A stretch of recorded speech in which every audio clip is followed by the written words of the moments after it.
Reeves, which Chen did not have the pathway for that itemization in game 1. He had it in game 2, and they put on a clinic, honestly. All of the damage mitigation really came into play here. Yeah, I mean, not much else to say there, to be honest, other than I think Dyrachyo on Comfort looks so much better. And a big reason for why that Gyrocopter did his 2 deaths that were very pivotal were on the top lane. Well, that was Dyrachyo, right? With Tofu getting that kill in the bottom lane. Dyrachyo again with his team just hunting down Skeeter. And that's just kind of how Gyro works as a hero right now. You can't get behind. This is a hero that wants to play from ahead. And if it gets shut down, has a couple bad deaths, and as you mentioned, stack auras on top of it, now your carry just does absolutely no damage. Gyro's very susceptible to that. So just a really well done job by Gaming Gladiators this game. Yeah, a very smooth game as we're going to take you through a couple of highlights. And the first one, Fear, talk to us about it. Well, this is when Falcon came back from this early game deficit, and this is the Skeeter Classic. He managed to make a couple ganks here on the bottom lane, shut down Dyrachyo, and this is how Falcons kind of climbed back into the game. But Dyrachyo got him back later in the game, ganked him while he was farming the side lanes, just kind of showing how these carries are super hyperactive, both of them on both sides. Yeah, because I believe the next highlight happens pretty soon after the first one we just saw, Fear, and it's also yours. It's also going to be another one, and this is kind of highlighting the fact of why Tiny is so good right here. And Skeeter still, again, super active on this Gyrocopter, maybe to a fault potentially, because he does fall behind a bit on the net worth here, but this is what we love about Tiny, just crash landing, chasing him down in the base. That was like 2 tosses, and he was pretty much dead. This is why the hero is so strong. Yeah. But as mentioned, once you get to a stage of the game, his team fight's not the best. If your carry can't really keep up and deal with the same type of pressure, then all of a sudden you will fall behind. And that's exactly what happened here. And I do have to give a big shout out to Dyrachyo this game. He really did shut down Skeeter. He really did, Jenkins. My thought after that crash landing clip, I just want to say, is that I know Quinn is like, this hero's busted. This is completely unfair. This is an atrocity. Like, win or lose, he's going to definitely convince his team to ban Tiny. I was going to say, I think we're going to see a Tiny ban. The clip's like, we've proven we can beat it. But done. Yeah, we're good. We're good. We'll just play normal Dota next time. All right, the next clip is yours. Happens around 14 minutes. I believe it's also a play made by Falcons. Yeah, this one was Falcons. Amar being a little bit cheeky here, doing this like faking of the Ravage, which it looks funny, but it also means that it forces Quinn to use his spells, which lets Malorine jump in and do the toss back. Quinn does actually survive this because he has built to survive with the itemization that he has. Tide gets tossed up in the air. A lot of Gaiman does go down in this fight. The other heroes end up going in to try to protect Quinn. That was the one point in the game where it looked like Falcons could maybe take the game back. But after that, I mean, we've seen Gaiman slip before, and oftentimes just immediate, they're fine. They're more disciplined. Like, they can very quickly fix that within a game. Yeah, and the last one, Effie, the highlight you wanted to highlight, what is it about? Yeah, this one's just a cool play by Falcons, even though they did end up losing the game. You can see Snake King hanging out in the mid lane here with a creep, which kind of dissuades Gaiman from seeing the smoke coming, because it's very odd to just have this going mid. They assume probably that the smoke was behind Enchantress, but they find the perfect target here in Dyrachyo, and then they just steal his Tormentor. I mean, right after that, they TP for theirs and take that, and a lot of teams have been doing this around minute 20, where they just will smoke, make a play, get the enemy Tormentor, take theirs, and it'll be like a 3.5k net worth swing in the span of a minute. So even though Falcons did lose, they were making decisive and confident plays. Their draft just had some shortcomings in terms of damage. Seems fixable if it's just a draft. We'll see if they can fix it in the draft for game number 3 and who will eventually take this best of 3 series after a break.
Let's see. There's a Bo Burnham one.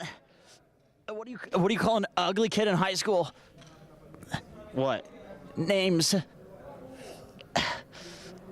That's a Bo Burnham. It's much more offensive, the actual joke. My friends, your form is getting a little worse there, Jenkins. What's happening? There was a guy sitting on me who's American. Are you sure he's American? Are you American? Oh, you're gonna have to find my passport, my friend. You're from like New York or something. Whoa, why do you think I'm from New York? You just seem like a New Yorker. Where are you from? I'm from China, my friend. That's not true. You're the most American guy I know, dude, other than Suns fan. A few moments later. Oh, this is getting hard.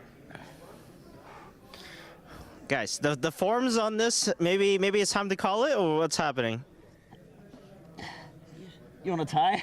You think so? You want to tie? Let's go. Okay. 3, 2, 1. Okay. All right. Okay. That's good. I just tied with the TI winner. That's good. I'll say you were hurting at the end there, weren't you? Yeah, I was for sure. So is that this is a problem? You get 2 Dota players doing a competitive thing. We should never give up. I mean, I would keep longer, but I'm sure it would do something bad to me. And you have to go. Obviously, you're very busy. Oh yeah, I did for the time restraint for sure. Right, it's like a TI winner. Like people want to interview you. You know, sharing gold is good. It's true. If you doubled down, you'd beat me, wouldn't you? No, I would choke You would choke because it's just too much stress. for sure.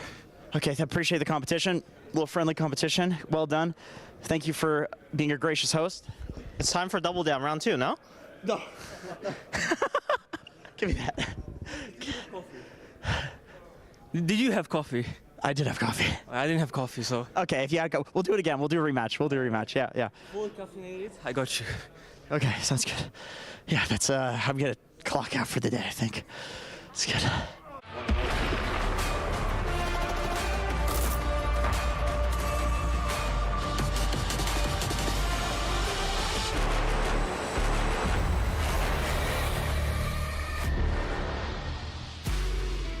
We're getting ready for game number 3 here. Our first upper bracket semifinals goes the distance between Falcons and Gaming Gladiators, and I think we're going to see a whole different game number 3 because I feel like game number 1, game number 2, we got both teams having their own ideas, but trying it twice in a row, and now everything needs to change, Shirley Jenkins. I respect that. I respect when teams do that. I don't know if everything needs to change because I feel like on the flip side, Surely it does. if you're Falcons, maybe you think the gyro was the issue, and because No. are we talking about the Tiny here? Can we just put all the cards on the table? We're talking about Tiny. Is Tiny OP? No. Was it worth letting through? This is the OP guy. Did they counter it? It's still very strong, but surely that's not going to be happening again, Fear. The Tiny? Yeah. It might. Yeah, but I think No. it depends on how mad. Okay, Quinn before is. the draft starts, Tiny, yes or no? Yes or no? Yes. Picked, that is. Yes. Effie, No. Jenkins. I'm gonna say no. I'm gonna trust Quinn in his rage. You know, a good host would choose the minority, so it's a tie. Yep. But I'm gonna say no. Sorry, Fear, you're on your own. All right. That's fine. I like to be loser. on my own. Don't call him that, Jenkins. Okay, He's you with won him? a TI. He's not. Are you with Unless him? I win. He's actually you're the the- only the winner loser. on the panel. The thing is, when they have that first pick, Falcons often they do go for their snap, and if they had that snap within the draft, they wouldn't have had scaling issues, and they would have had a potential mid flex too. So they might just go back to their bread and butter openers if they're in the pool. But I think that in the second phase, we very likely could see Tiny, but I do think that in the first phase, we'll see some variety. Okay, I will say that my call was for overall the entire draft, so we'll see if. I think they're gonna first pick Tiny if it gets let through. Let's see what's gonna happen, guys. Game number 3.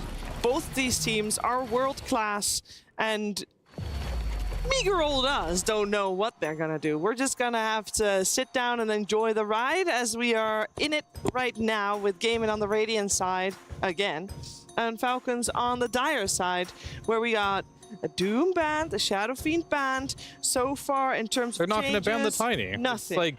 It's going to be like this, right? Drawchu's going to be like, I got Monkey CK. Just give me CK. I counter Tiny. Sure. This game is super easy. Not that it does counter Tiny, but that's just how Drawchu thinks. If he plays his hero, he thinks he can beat anything. The other heroes that they were banned in the previous 2 games were, other than the 4 that we see right now, Pango, Weaver, and Brood. I still think And we're Nyx Assassin in one of the games as well. And a Timbersaw in one of the games as well. They've changed it up a little bit. I still think we'll see the Brood ban.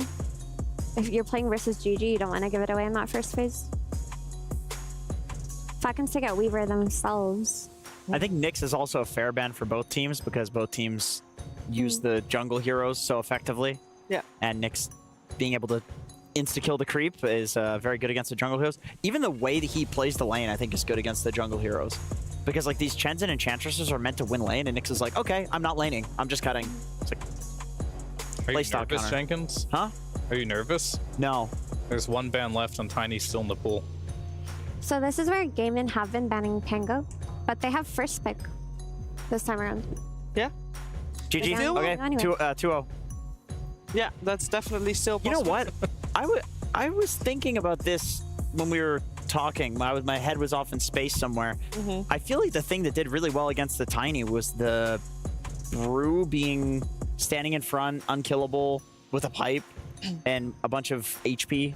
Like that felt very annoying for the Tiny. Although I will say there was that one fight where the Brewlings all died. They should steal Hoodwink on Falcons. I don't think they give them Brew Hoodwink again. They don't want to expend a ban on its second phase, right? And there's like Snap too. I mean, they've been doing so well with their support openers. Are they really going to default to Tiny? No, they're going to default to the Sven. Unexpected curveball.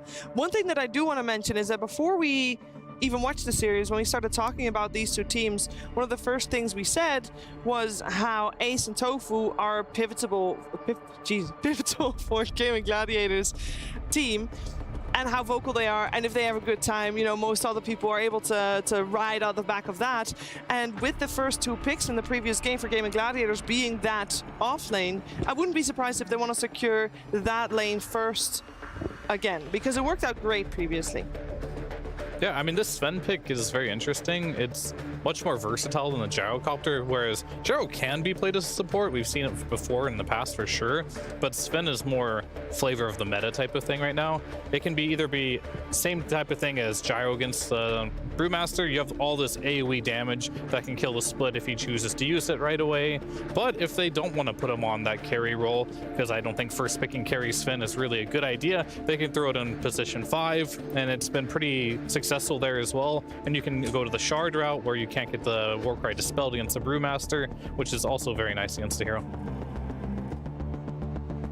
Yeah, I'm not. How does a pause 5 Sven do against a Brew in lane? I mean, I suppose it would depend on the carry, but I feel like for the most part, a Sven lane would lose to a Brew, like a Sven support lane. I think it This hero's depends not on... that weak, I don't think.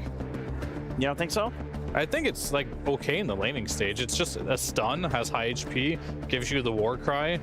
It's not like your strongest support right now, but I don't think it's weak by any means. We saw a team earlier today play it as a position 4, I think it was Quest. Yeah, they played it with Darkseer though, so Yeah. it's a little different. But I do think it depends on the support matchups. Like, if you're playing against a Hoodwink again, I just don't think they should give away this Hoodwink Brew lane twice in a row. Because Agreed.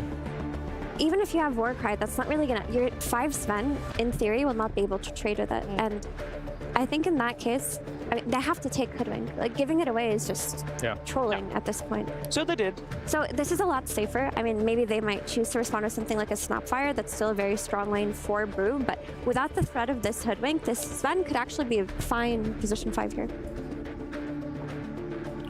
There's also still Jakiro. There's Ench and Nyx Chen. Assassin.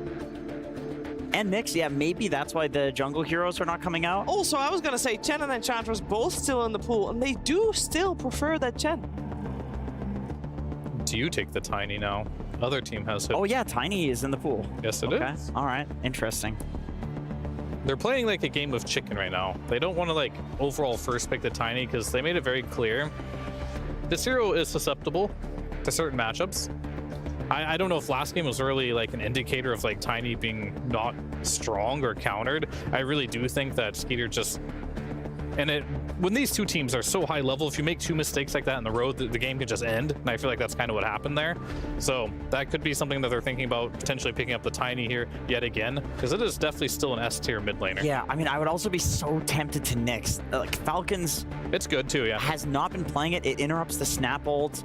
It insta-kills the creeps from the Chen. But do they play Hoodwink on anyone but Crit? I'm sure Snaking can play I it. think the issue with Nyx is you give away your Sven Flex, which you don't want to do. Yeah, it You makes first the picked draft it for weird. this. So you shouldn't do that. I think the Primal Beast is actually an excellent solution to a potential Tiny if that's still on the table for Gaming Gladiators, because this Primal is actually one of the good heroes you can lane against Tiny, because later on in the game too, when Tiny initiates you, you survive, you BKB, you uproar, and then you turn the fight. And you theoretically want heroes like this Primal that can do that. On top of that, Primal Beast is very good versus Chen, or any kind of Zoo lineup really, because he goes in, tramples, is very tanky, and just can clear those. I'm a little scared for Quinn Ember now that I see these heroes. Because Ember is very good on this patch right now, and I feel like it does pretty well versus Primal in the mid lane. Great versus Hoodwink. Jakiro can't really stop him. Lots of stuff you can disjoint here. I like the idea of Ember. It's a Mage Slayer buyer as well against a bunch of primarily magic damage. And these supports, you can just jump on and keep the Mage Slayer debuff on them permanently without really worrying about dying to them. The only issue is like late game Sven. Is Amar playing much Primal these days? I'm blanking on that one. Or is that like just a Malrine exclusive? So Amar has played it, yeah. All right. I think with Omar, he mentioned at Dream League that he's just been playing and practicing every hero and has an expanding his hero pool. So at this point, if an offlane hero comes up, we have to assume that he can play it. Yeah.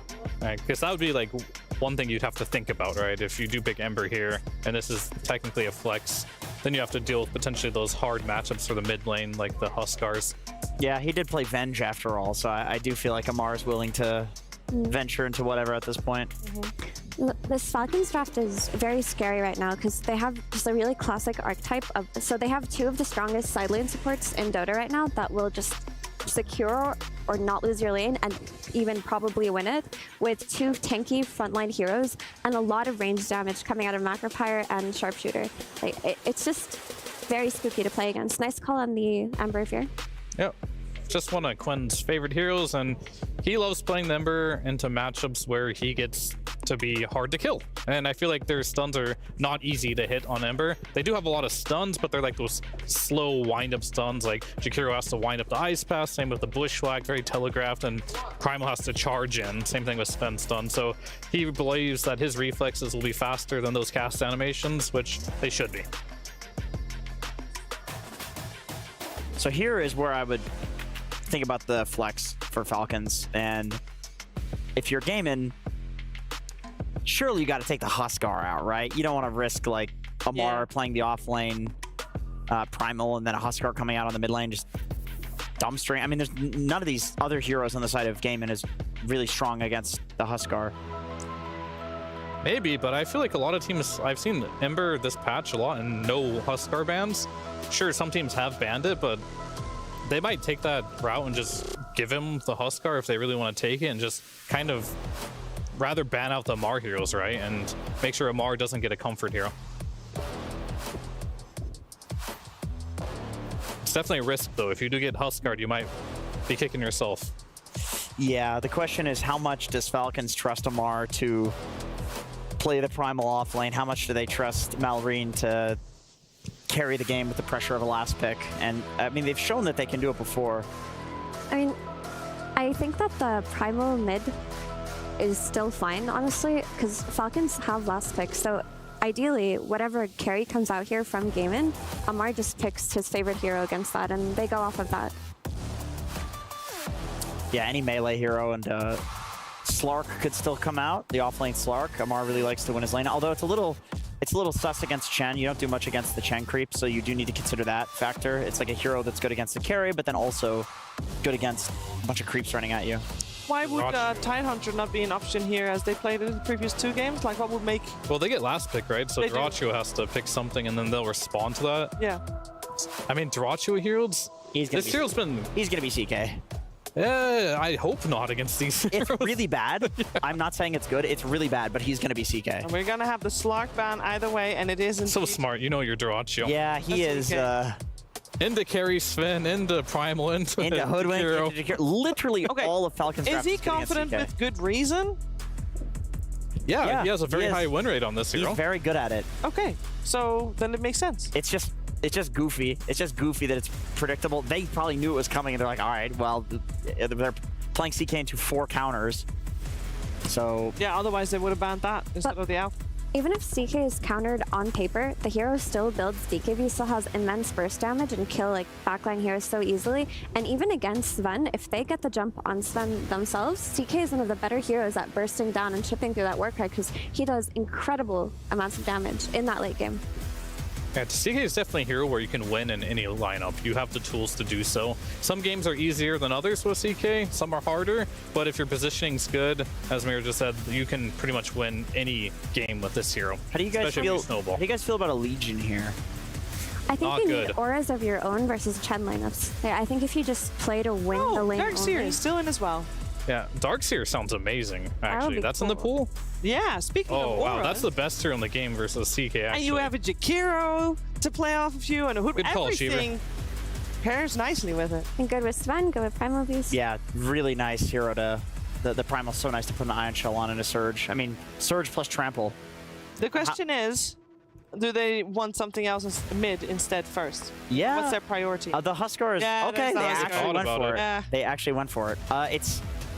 It's a weird matchup into the CK because the CK illusions can tear through this hero. It's obviously tons of physical damage. It's a Mar Huskar. It is an Amar gonna go mid?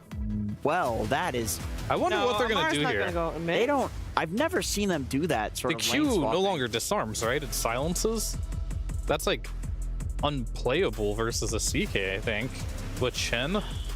I don't know what they're gonna do here. It made a lot of sense if this Huskar went mid, but if it's going into the offlane, big question marks for me on this one. I don't know what they're cooking. I mean, I love these last pick gotcha picks from Amar usually, but I feel like this one's quite easy to address. And the issue is you're still playing against a Chen lineup, and you don't have that hero who's going to build you a Pipe, going to build you a Greaves, going to build you Crimson, whatever it may be. Like, what is your ball into their ball? You don't have it. So you have to triple down on winning lanes. You have to win every lane and stomp off of that and not let Gaming get any kills and play around their 5 men. Yeah, this is definitely the triple down on the laning stage I'm here. sure they could change It is, up yeah. the So lanes, basically, right? they're gonna crush the laning stage. It's gonna look good, or you're gonna be like, that pick was a mistake. That's Yeah. kind of how I see this game.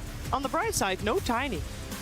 True. Shot picked or banned. Did it made its way all the way through the draft. Yeah, Yeah. it did. Just ignored. Also, fun fact, this is the first time these two teams with their full rosters have a series where it actually goes to a game 3, other than grand finals. Yeah, I mean, I hope Falcons deliver with this last pick Huskar I because the Darkseer do was in too. the pool Yeah. and it would have been perfect for them. So if they win this, they want to win with style. Yeah. And that's what they're doing here. But after Gaimin won that game 2 with their Chen, I feel like they've gained a lot of confidence in how to play their Chen draft in this series. I'm just beyond confused about the Huskar being I hope it on goes Amar. Like, does he know that it silences?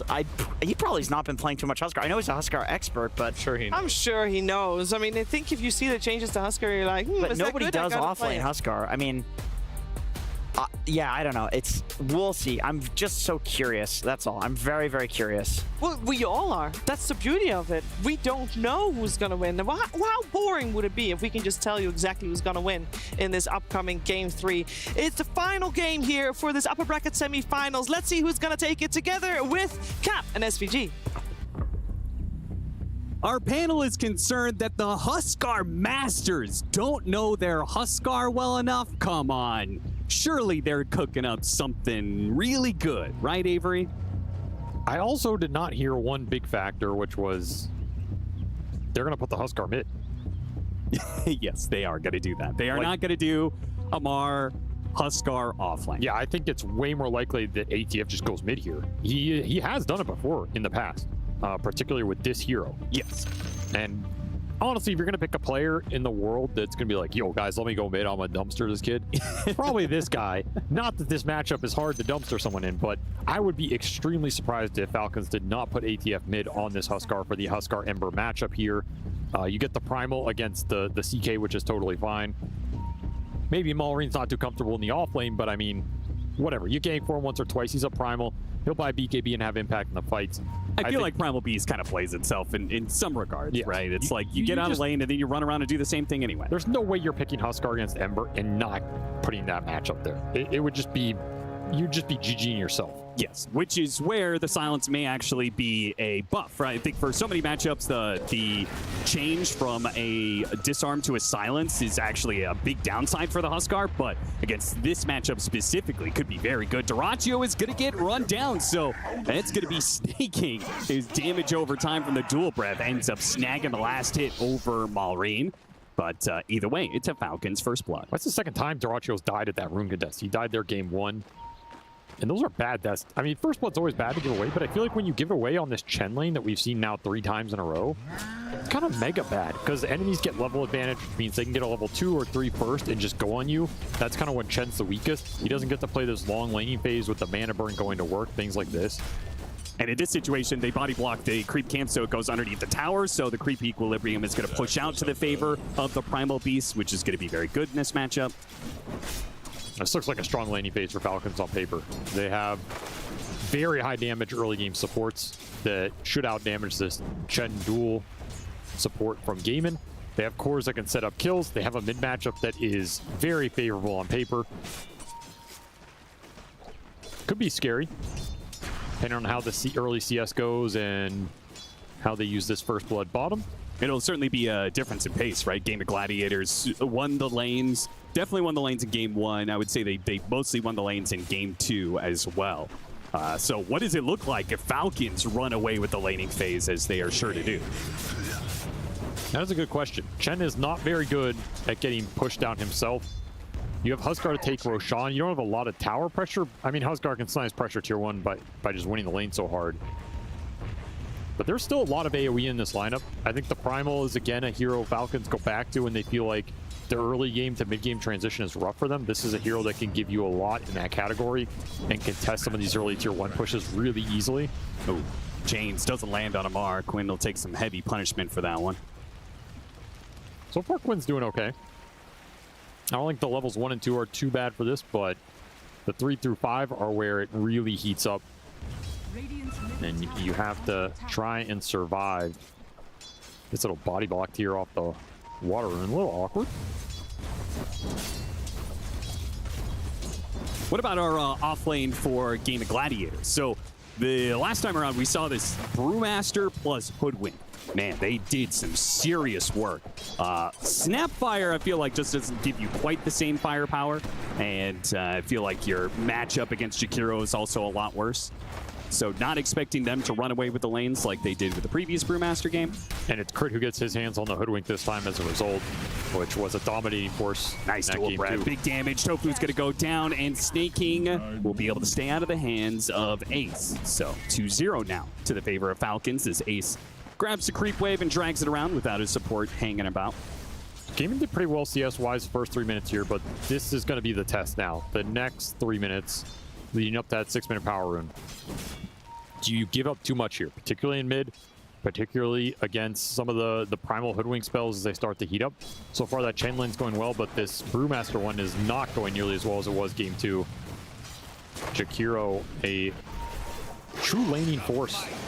Never thought I'd see the day, but we're here. Go. Cookie over the trees, does manage to catch him. Good spot. We're going to have to just always beware of the possibility that the mid lane could get run down as Quinn takes down to about 50 HP. Yeah, we saw Dyrachyo low bottom off the Primal Trample combo. There's a lot of kill threat on these lanes, and got to take the trip to base. You got to do it, man. Yep, that's just the nature of the matchup. Level 4 Ember Spirit. He's going to come back to a level 5 Huskar. So there's going to be one more really hard window for Quinn to get through here. Going for crit. Only a 1 second stun, but that's one. That is more than enough. Yeah, a little out of position. Gives a freebie away to Dyrachyo, will gladly collect that. And once more on this Chaos Knight that I feel like has been his best hero this event. I know he's been playing a lot of the Brood and some of these other like aggressive carries, but the CK feels like it scales really hard. He's willing to play it into counter picks. He doesn't care. It gives Gaiman some extra lane shove and threat on the map, which I think is really valuable for players like Quinn who want to just, you know, run around, control the map, and slay people. This hero does a lot for Gaiman. They get their hands on that Chen CK again, very strong. Jakiro's going to get shot down by Tofu, so Sapphire does continue to have a winning presence in this off lane. Though, nobody can rotate to help out Quinn in this matchup. You know, the Huskars being so aggressive, but Game of Gladiators seemingly don't really have the best heroes to be able to do something about it. They're going to go for the kill on Chen here as Malrine cuts over. Give him a bit of mana, and he's got enough to be able to kill Celery. Crit is going to get low. Dyrachio's making his way over. Is he fast enough to be able to spy the Hoodwink, pull him back in, and get the hit? One hit is not enough. He needs a second one. Crit turns around, hits him with the bushwhack, and now this is just a lot of downtime for Dyrachio. Even if he gets this kill, which duck it away into the trees, he'll be able to find it eventually. But it is still a big loss of time in lane. Yeah, this dire wave got half dragged to the small camp, half into the tower, and then he lost another one to the tower. That is a lot of missed CS. Feels probably worth it. I mean, it'll be worth it just because of what happened at top in the meantime. They did kill Skeeter while it looks like Snake King was going for a pull. So I don't think Falcons have played this lane too well, honestly. Yeah. Like, getting the first kill, you just bring the region out on Jakiro. I don't think Gaming were in a position to really get as many kills as they're getting on this lane. They had no urn charges on the Brew. Now all of a sudden you feed away one, you get urn charges, and then you take down the Sven. Now you got two more. Level 3 on the Cinder Brew. Gaming really recovered this lane nicely and have put this combo to work. Certainly not taking advantage of, like, that's one of Jakiro's biggest things right now, right? With this Liquid Frost, it's a lane-winning support. Yeah, exactly. So much damage, but unfortunately, it has not managed to win this lane. It's about to get a little bit worse with the Chen rotating from behind. They're going to go for back-to-back kills onto Skeeter. Cookie sets it up, hits two.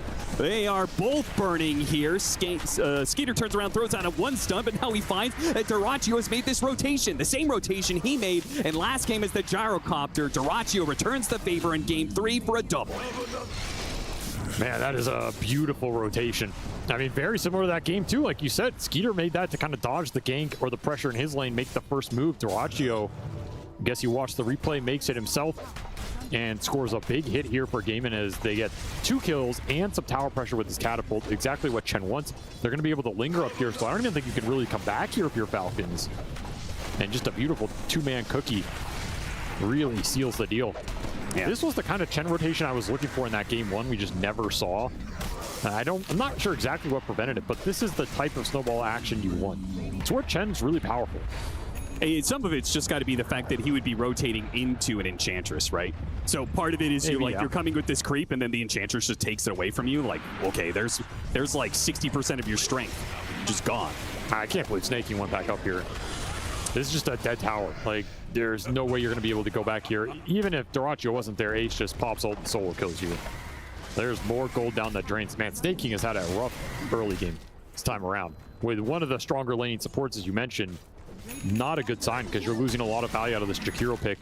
Oh, I don't think Dyrachio wants to go back bottom either. Like, yeah, no, he doesn't. And Celery probably doesn't want to either, but he's left a Harpy behind that is killing the creep wave.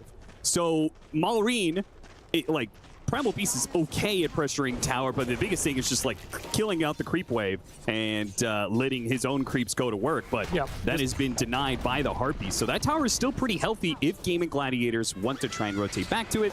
I mean, this is a lot of free time for the Malrine Primal, though. There is one concern if you're gaming. Upside of these moves is you build a lot of momentum. Downside is Malrine gets to drag waves to these camps and just ultra farm. True. Amar is also ultra farming. He owned mid. No way around it. I think Quinn did honestly pretty well. Didn't give up the kill, played it safe, got his levels. He's in an okay position. I've definitely seen worse Ember Huskar lanes. Yeah, considering how completely bully this matchup is. He's done all right. He's still the lowest net worth core of everybody in the game. But again, he's almost level 8. He's almost level 8. Has a power rune to work with as well. No phase boots though. Honestly, this might be one of the better Ember performances I've seen versus Huskar. I don't know if Falcons are too happy with where these two heroes are at relative to each other. I think you want a little more domination out of that. Ideally, you want to be able to rotate into mid and take advantage of that Huskar level advantage too. Like, there were no ganks that went into the Ember at any point in this game. No tower pressure created there. The supports just played the side lanes. There was a decent amount of pressure from Gaimin that made them stay there. That's a win in itself. And hey, now Quinn's hitting your tower. Yeah, with a Chen army behind it, Falcons can really do very little to stop this. That's one thing that Snapfire really adds to this, right? He actually assists in the Chen pushes very nicely with the little shredder cutting down the armor. And that vessel already done means it's hard for ATF to join this fight. They're going to TP in. Oh, a jump away to the Remnant. Instead, they get the grab onto Ace. Cookie trying to bail him out. Bushwhack gets off the Primal Split. So he's going to be okay. And we'll be able to just toss these heroes up in the air, though Falcons will hold the tower for now. So they got a Primal Split and kept the tower alive. Pretty good for them. Yeah, especially when you don't have support ultis to throw into a fight like that. Macropyre and Sharpshooter would really threaten that Brewmaster burst a lot more. And yeah, Skeeter, man, Skeeter is just behind on the levels. That lane did not go his way. He's going to need some ancient stacking. Unfortunately, he's playing with ATF, and ATF does not give you any free ancients, so. No, he doesn't. But, I mean, ATF's very high level. Yeah, him and Malrine, top two. And Malrine's about to get some more gold on Tofu. Knocks him back down for that high ground. Nowhere to hide. This is a big primal beast. Like, he has been... This is like an axe creep cut, you know? You're just farming everything plus extra down here. It's a ridiculous GPM to start this game for Malrine. And there's going to be a decent amount on his shoulders to do something with it. To enable these supports. Create some play action around the map. Ideally, kill this Ember 1 or 2 times. If Quinn can just keep being annoying, play on aggressive spots, not get caught, it's going to be a nuisance for Falcons because their lockdown is a little limited in terms of, you know, instant stunning this Ember. We're seeing that blink come out for the Primal. It might be one of the reasons here. Then you have a blink pulverize, and then you can chain it up. Otherwise, how do you really start on the Ember in this type of game? A lot more difficult.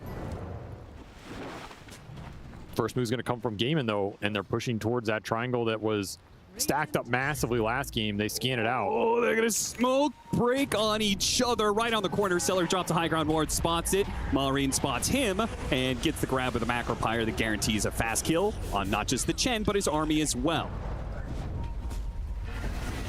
Power Rune is top.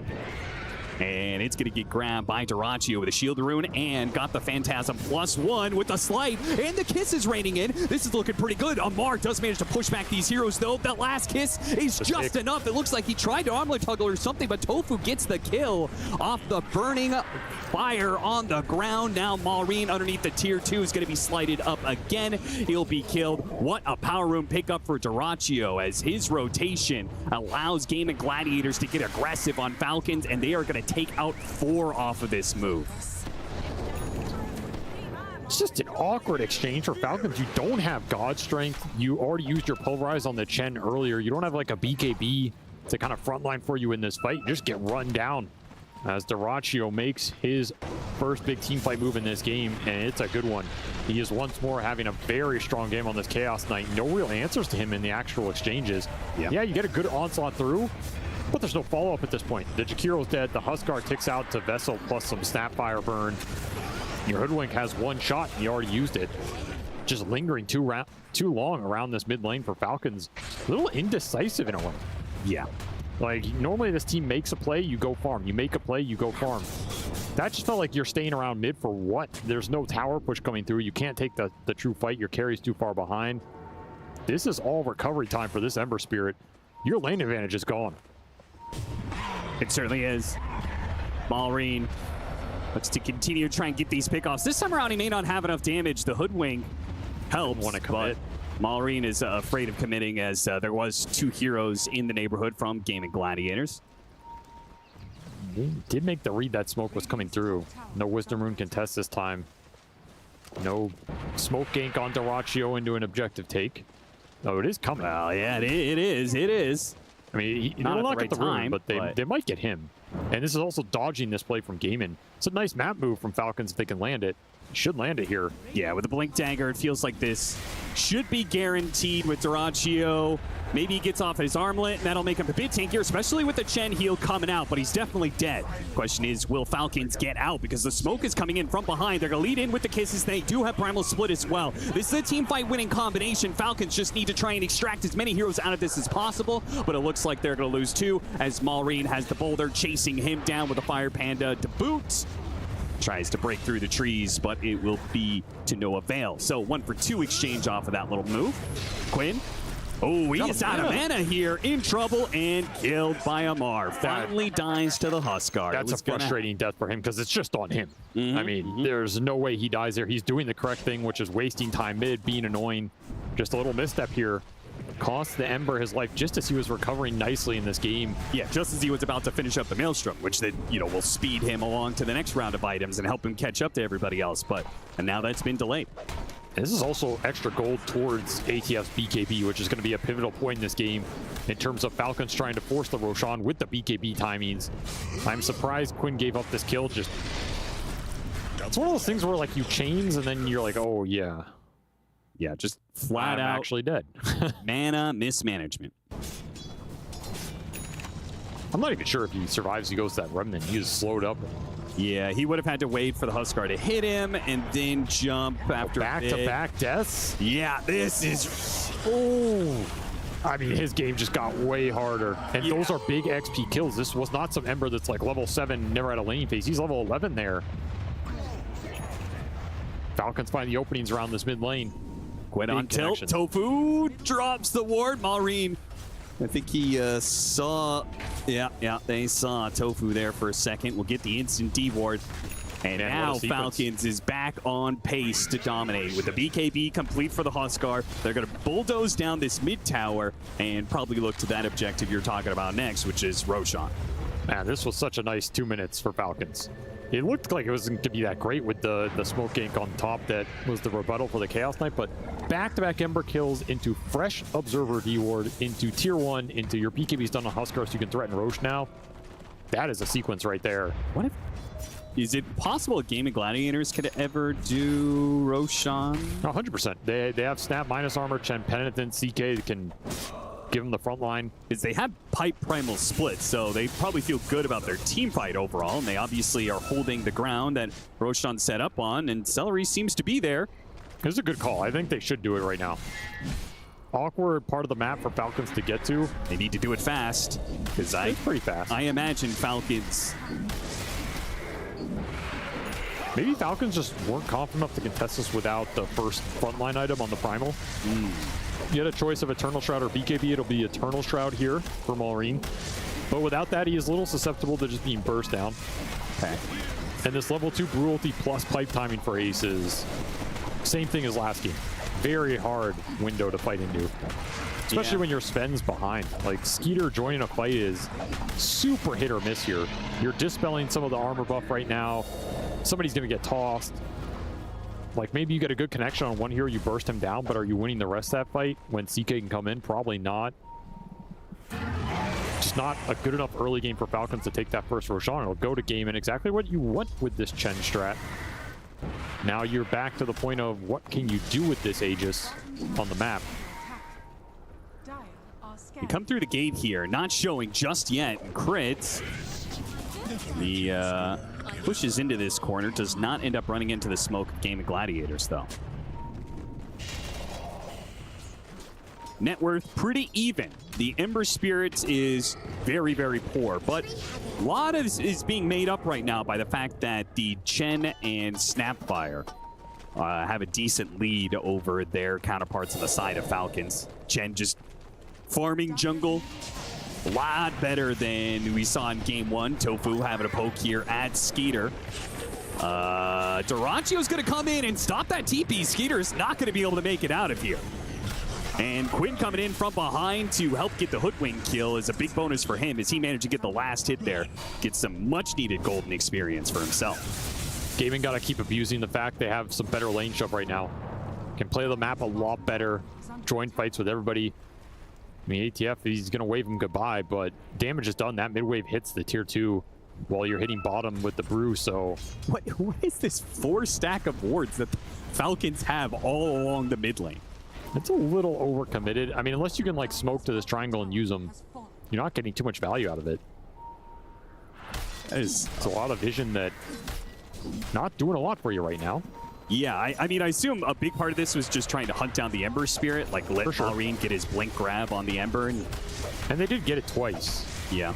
But now the group up is here, and this is where you're a little weak right now. I don't think you have enough punch to get through this pipe in the true 5-man with the Chen, unless you can get on the Chen to start. Oh, but if they can pick off the Ember Spirit, they take that every single time. They've got him again. The slight. He's got some burn damage on him, though, and I think he kicks out, and he does. Another Skeeter huge find. Sits up on the high ground, catches Tofu. Tofu not going to be caught by that bushwhack, but Malrine and Skeeter are looking still to run this one down. But they have Dyrachyo with the Phantasm and the Primal Split ready to go. This is a fight Game of Gladiators are willing to take. Tofu, protected by his cores, now fires back at Skeeter with the kisses raining in. With the stone thrown at him, Skeeter, he has the full globs of fire that'll bring him down. Amar wisely pops his BKB and TP's out. A team fight that even after a pickoff on the Ember Spirit, almost a kill on the Snapfire, goes to show what you're saying. Game of Gladiators, their ball is just too strong right now. Overextension by Malrine. Just goes in a little too deep. Dyrachyo had really nice positioning, gets the silence on him, and they chain stun it up with a Centaur from Celery. Some really nice team play to just bring this Primal Beast down and punish the fact that Malrine did not go for the BKB. He went for the Eternal Shroud.